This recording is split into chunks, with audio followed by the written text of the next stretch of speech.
প্রবল বৃষ্টির মধ্যেও আজ রঘুনাথগঞ্জ থানা ঘেরাও অভিযান চালালো ডিওয়াইএফআই এর কর্মীরা। তাদের একটাই দাবি, আরজি করের যে আসল দোষী সেই ধর্ষণকারীকে অবিলম্বে গ্রেপ্তার করতেই হবে।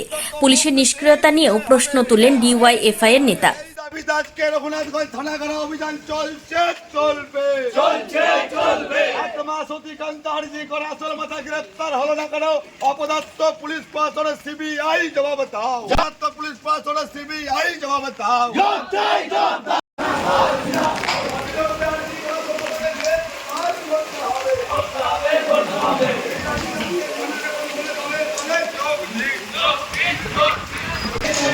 অবিলম্বে সুকরে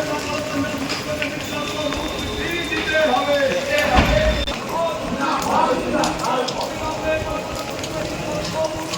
অবগত রয়েছেন যে গোটা রাজ্য সহ দেশ সহ দেশের বাইরেও আরজি করের ঘটনায় উত্তাল।